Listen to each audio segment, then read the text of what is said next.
I'm Fred Cunningham. Welcome to Fred the Show, and we have got a special one today. We are talking with an outstanding artist. You have seen her work not only all over the upstate, you've seen it in states across the country. I'm joined by Lacey Hennesey, who I love how you describe yourself. You're a traveling muralist, you're a graphic designer, you're a custom artist, and more. We're so happy to have you with us today. Thank you for having me. It's my pleasure. Let me ask about really how you got into this, and I looked at something you said. You call yourself a chameleon of the arts. What does that mean? Well, it just means I'm adaptable. So my business started as a hobby, and then it turned into a side hustle, and then a full-time business. So it was never really my plan. So my business prior to that, or my career, was in marketing. So I kind of take that background and turn it into a way to use my art for clients and just be an advantage to them to be flexible to what they need, not necessarily trying to push one type of art into every single space. I want to get to how you got to this point, but when you had it as a side hustle, did you see it becoming the career that it is now? No, not really. I mean, it started back in college just to make some extra money on the side, and then flash forward 10 years later, it became a business just by a way of needing some extra money. That's how it became the side hustle. I worked for 2 years doing art after I got home from my full-time job, working till like midnight, and then I realized, okay, I actually don't mind staying up this late to paint some art, so maybe this is more of a more than a passion project, and it certainly turned into that once I had a great conversation with a really supportive boss who really understood the idea of goals and turning it into something bigger. So through some transparent conversations, it quickly became a career. That's terrific. Let me show you just a little bit, everyone, to get an idea of the work you go through. This is very early in the process. Tell me what you're doing here. Yeah, so this is at Bohemian Grill. They're just opening on Pelham, and that's Duke's Mayonnaise there. But I pretty much start with a design on my iPad, and then I project it onto the wall. So that's those light black lines that you see there. And I always kind of joke, once I do that, it's just a large coloring book page, if you will, and then I put the details on top. So I design everything to scale on my iPad, which makes the projection super easy. And for my clients, it's really great because they get exactly what my plan is prior in a rendering, all done digitally. And then once it's up on the wall, it's even better than what I sent them in the first place. You're the artist, and a muralist, as I should say, but at the same time, you had a team working with you. Yeah, so occasionally I'll hire some extra hands. I work pretty efficiently, and speed is something that my clients love about me. But when I need to meet a deadline, I work with a lot of people who are on construction sites, or they're trying to beat an open date. So I try to fit everybody in where I can. I work on weekends a lot for schools, because students aren't in the classrooms and in the way. So I kind of be, like I said, a chameleon of the arts. I'm flexible to what they need, but when I need extra hands, I'll hire local people to help me. Well, let's talk a little bit about you, and we'll come back to your art in a moment. You were born Maryland Eastern Shore. That's where you grew up? Yeah, right on the Chesapeake Bay. And then after a while, about age 6, you became a regular traveler back and forth between there and New York City. Yes. Tell me about how that all came together. I'm the third of 4 kids, and my mother always had a camera in her hand. So I think that's also what lends itself to my social media following today. I've always been an oversharer because of my mother. But we went up to New York City, and prior to that, my mom had gotten some photos taken of me, and this lady in Maryland said, "Oh, she's pretty photogenic. You should take her up to New York City," which was about 4 hours away. So we went up on a whim, and quickly after that, I started doing commercials. I was a Jell-O Jiggler kid. My mom was Cindy Crawford one time on a commercial. I did something with Danny DeVito. So it was really fun, but I think that kind of lends itself to the nature of that I've been working since a young kid, and I kind of understand the hustle, and I've never met a stranger because I always had to talk to people. So it kind of, looking back, was a developmental skill set that is pretty rare, I guess. You mentioned, about age 6 is when you started? Yeah, I did that from like 6 to 10. We only went up for the quote-unquote big stuff, the big auditions. Okay, you dropped some big names there. Yeah. So what was it like having Cindy Crawford as your mom? Oh, well, when you're that young, you don't really realize that you're around a star. The famous mole was the thing that everybody always told me about. But no, everybody was so nice, and it was just a really cool atmosphere. And looking back, like, there's so many things I wish I had done differently. Maybe my life story would have panned out a little differently, but it was a really fun experience. And also Danny DeVito, do you remember him very well? Yeah, that was for a Matilda commercial when that movie came out. So I got paid to go see the movie, and then he was there outside, and he would say, "What do you think of the film?" And then my clip got selected from a bunch of different kids, and my mom and one of my sisters was with me for that one, so that was pretty fun. You probably learned at a young age the ability to go in front of a room of strangers when you would go through auditions. Totally. Yeah, for sure. And kind of that adaptability. Sometimes that in that life, you don't really get a script all the time. So you get up there, you're in a room with like 15 people, and they start asking you questions, and you just have to answer on the fly. Sometimes I bombed. Most of the times I bombed, but it was maybe a good way to get a sense of humor as well. My daughter did a little bit of that at maybe a slightly older age, maybe 8 or 9. Oh, cool. When she was younger, and she did some local commercials. But the one joke that I carry out every now and then is when you're watching a TV show and you see two characters talking, and you see a guy walk behind them going to like the copy machine or something like that. I always say like, copy machine guy, 19 callbacks. Right, for sure.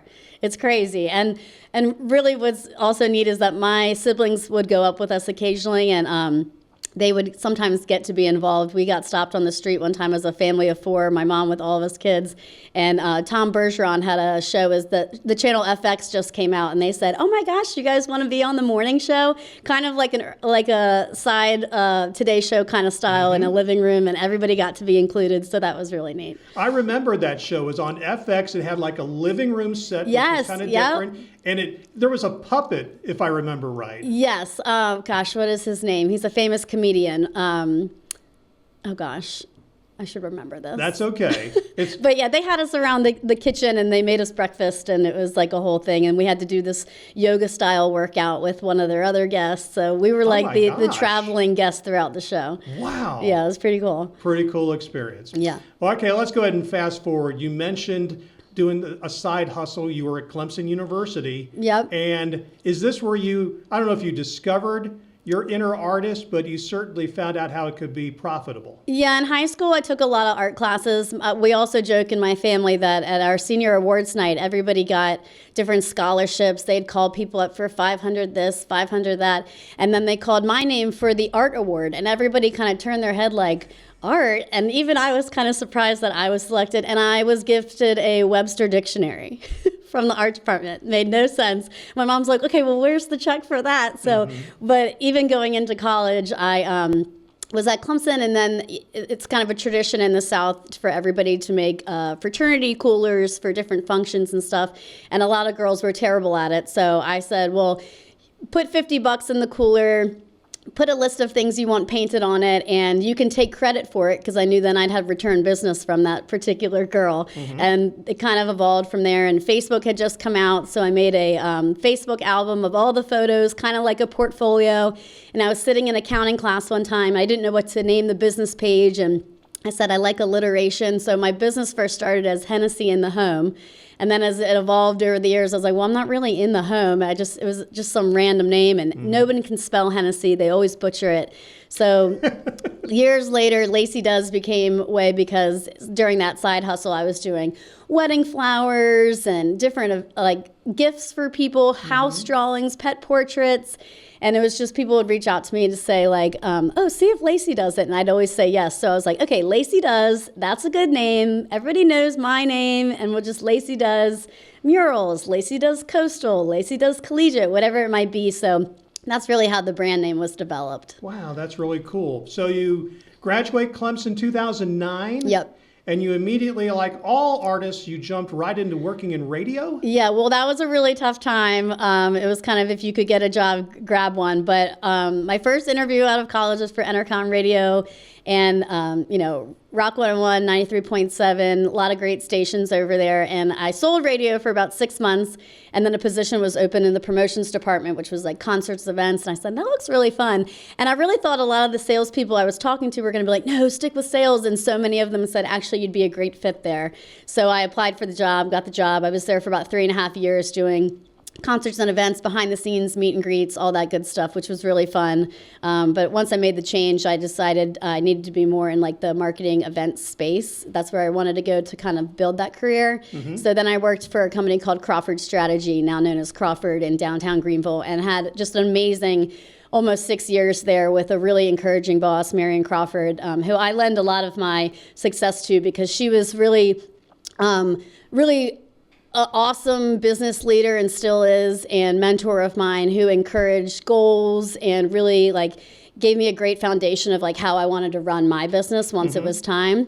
So there was a time when I said, oh, you know, I need a raise, and we had that transparent conversation, and we decided instead to give me Fridays off to work on my art business, which lent itself to kind of a budding career. So she was really influential to me as far as like how I was able to build a business while still working for someone else, which was awesome. The greatest gift someone's ever given me, to be honest. I mean, there's not a lot of bosses who would think, okay, I'm going to take one fewer day of having this person on my staff with me. Right. Well, and I'd like to think that there is, honestly. Like, that was a really scary conversation for me. I said, I have a goal to make X amount of dollars by the time I'm 30. Can I even do that here? And we really talked about where my career could go at the company and different solutions to how we could both mutually, get what we needed from each other. So I was even a freelance employee for them for a little bit after I left. And I think, I always try to preach to the younger people who I talk to of like, have those transparent conversations with your employer, because I think there's a lot of ways that you can be mutually beneficial. I don't think everyone's going to be a Marianne and be as awesome as she is, but I definitely think that there's opportunity and flexibility, especially these days with how social media runs and you can have side hustles and things like that. I think people are more willing, especially after COVID, when you're not working in the office, to really have some flexibility. Well, you mentioned Lacey does, and Lacey does a lot.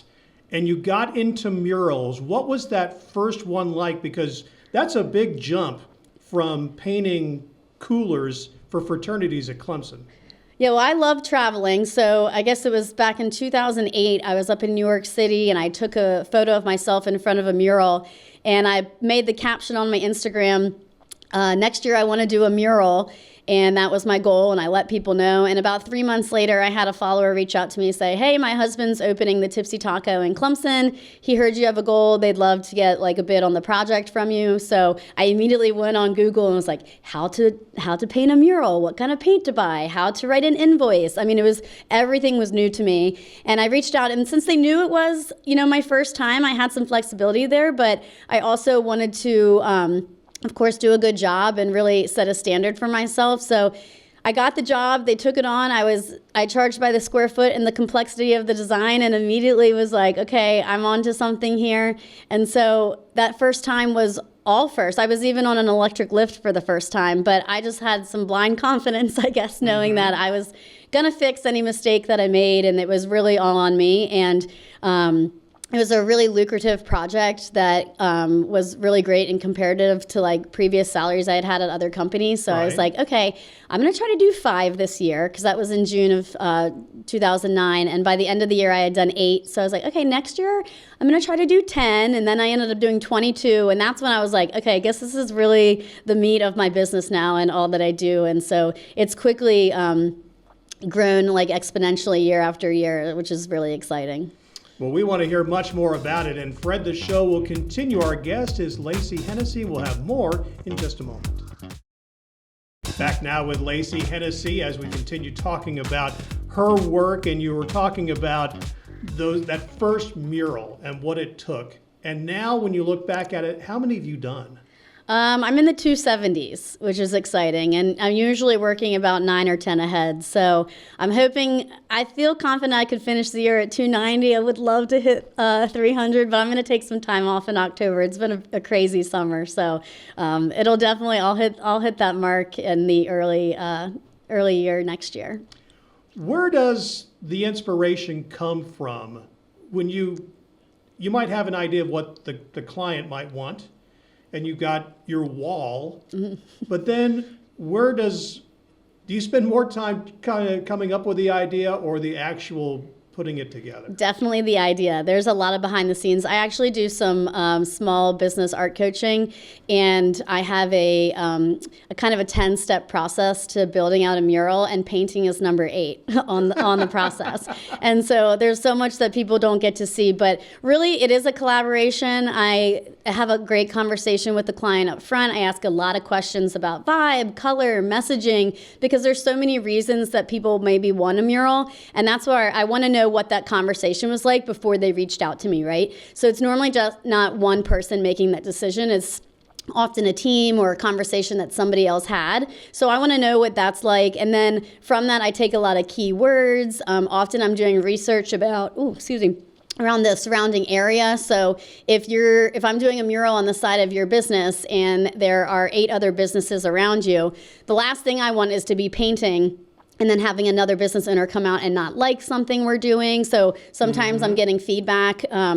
I do a lot of work with like schools and colleges. So I say, hey, reach out to your staff, see if they have any ideas. So it is a collaboration, but once I get that list, I kind of describe everything like a puzzle. Like I make each individual piece and then I figure out how it all blends together. So I have some clients who give me a bulleted list that in no world do those things ever go together, but then it's my job creatively to like make them all make sense, which is really fun for me. Let's talk really quickly, just for people to learn more about you. Your website, very easy to remember. What will everybody find when they come and visit it? So actually, on the screen says LaceyHennessey.com, which will take you there, but it's LaceyDoes.com. As a business owner, also, here's a good tip. I have multiple websites that lead to all the same place. So if there's ever an error like that, it can be easily fixed, and you'll still find me. Okay. But to that, you can find me on TikTok at Lacey_does, as well as Instagram and LinkedIn. I'm on Facebook. And so if you type in Lacey Does or Lacey Hennesey, you'll be able to find me anywhere. Okay. And let's repeat that one more time, and because dumb TV guy wrote the wrong like I said, you'll still get there. So if you capture it, it'll take you to the same place. But LaceyDoes.com. So the way I like to remind people is just to see what Lacey does. And that's tagged on all my murals around town, too. So if you see one and you're questioning it's me, just take a look at one of the corners and you'll find it. All right, speaking of work, and I believe this is Duke's Mayonnaise. Your most recent one? I've done a couple since then, but we did that right before July 4th. It's over on Lawrence Road. It's on the side of the Duke's Mayo plant. That was for their hot tomato summer campaign, but it'll be there for years and years to come, a generation. So it's nice and sealed, and I was very proud of that one. It's a beauty right there. Thank you. How many do you have? Tell us some of the locations. I mentioned, how many states have you done murals in now? I just finished state number 11. I was in Michigan a couple weeks ago. I go to Memphis next week, so it's growing pretty rapidly, which is really exciting. I have a small goal to do one in every state, so I reach out to different states frequently to try to get into the market. But I have a ton in Clemson, which is kind of full circle moment for me. I have a big one on the side of Judge Colors downtown, which was my first one in Clemson. And now I have a little over 20 between private and commercial buildings, side of buildings, private, inside. There's one at the Duke plant down there. So, regionally and all over the East Coast mainly. What is the most fun that you have during the process? To be honest, and it probably sounds pretty corny, I love to pat myself on the back at the end. What's really amazing for me is that I've been able to build a successful career as an artist, which is already difficult, but one that I'm really proud of out of just pure, I kind of joke I went to YouTube University for my grad school education because I literally have been able to build a wall when I look at it from a couple tiny cans of paint and an idea that I had in, typically 1 to 2 days. So turning a blank slate into something really cool that's going to be there for a very long time is pretty neat. I know you don't want to share all your secrets, but what about the success that you have had as far as social media? It is the way to connect with people now, and you've obviously done a great job with it. Thank you. Well, I think when you say not to share your secrets, that is the secret sauce, is I share everything. Oh. So I'm very transparent. I show the good and the bad, the behind the scenes. And what's been really great for me is that I've been able to build really two audiences by the use of my transparency. So I have what could be potential clients, but I have a really big following that currently, with how much I do murals, don't have a really great chance of buying anything from me. So there's a lot of people that are following me for either like the entertainment or the education. So I'm not really trying to sell on my Instagram, but really more of an educational thing. So you can learn something from me, whether, you know, you want to be a muralist, or I might show you how to like make a cool display for your Christmas tree or something. You know, there's a lot of different avenues of like why I have the social media, but having me teach other artists like how to do certain things and be transparent on my social media then allows clients to see me as an expert in the field. So it's really mutually beneficial. So I always run into artists a lot that might be a gatekeeper because they're so afraid someone's going to like duplicate how they do something and steal their business. And I'm just the complete opposite of that. I'd rather like uplift someone to like go down the same path as me and realize that they can leave their like job that they don't really enjoy, or, you know, try to make extra money on the side, or, you know, whatever it might be, even to grow a hobby. Like, I just want to be a resource for people in addition to entertainment, really. And you do such a great job with these. And you just mentioned that, you know, you looked on YouTube how to do some things, that kind of thing. But what you create, I mean, that's got to be something that's in you. When did you discover you had that? Well, in the very beginning, I found, and I kind of like internally struggled with, I felt like I didn't really have a style. You know, when you're figuring out art, you're kind of looking at other people's work and trying to figure that out. So it did take a little time for my work to look pretty consistent. But then I developed a style based off of speed, really. Like, a lot of my work has outlines, and that allows me to put down that color really fast and then clean everything up in the end with the outline again. So it took some time to develop what that was going to look like for me. But I think the driving point that I always like to share with people is that you just have to start. Like, it doesn't have to be perfect on day one. And that's something I give myself a lot of grace when I don't know how to do something. I even posted something this morning on Reels. Once I posted, I was like, oh, it has a misspelling, or oh, it could have been better. And you move on. Like, the internet moves so fast that you just have to like understand that you're just going to get better over time. And again, being super transparent with people. If I have a client reached out to me and I'm like, I don't know, I haven't really tried that before. Instead of saying I'm going to do a good job, I'm going to be super open with them about like my skill set and say, hey, this is what it's going to look like. Or I have a really great network of artists who also like to collaborate and be honest and open and transparent about what they're doing. And so we feed off of each other. Mateo Miles is an artist here in Greenville, and you could say that we're competitors. We bid on a lot of the same projects, but we have such a great open line of communication that when he calls me and says, hey, have you bid on this? I'll say, oh yeah, I bid XYZ amount of dollars. So we're like collaborating in the same kind of level versus trying to compete with each other, which is, I think, really advantageous for artists. There's writer's block. Is there muralist block? Yeah, so there's, again, going back to like how much time I spend on designs that no one gets to see. The design that I'm sending to the client is never the first one. It's never just going to like pop out and be beautiful. So there's always so much on the cutting room floor, I guess, that you never get to see. And designs that maybe I'll save for later, or it's that puzzle piece of moving here, moving there, that doesn't really work out. And if that happens, I just take a step away. You know, I go do something else. Since I'm working on multiple projects, I'm able to kind of flip-flop back and forth. But usually I like to set around an 8-hour block of time for sure, uninterrupted, where I'm just on my iPad. I put TV on the background. I'm on my couch and just kind of see what flows. That's fascinating. My sister has worked for art museums in Indianapolis. But yours is not the kind of thing that's going to hang in an art museum. And isn't that one of the great things about murals and turning something that's old into something new and being able to bring art to people, as much as you also want to draw people to museums, places where they can see it? Yeah, I mean, my business has definitely been set up as a very different. I'm not in galleries. I've always like wanted to hold on to all of my income, if you will. So I've just developed through social media a way to like build that on my own.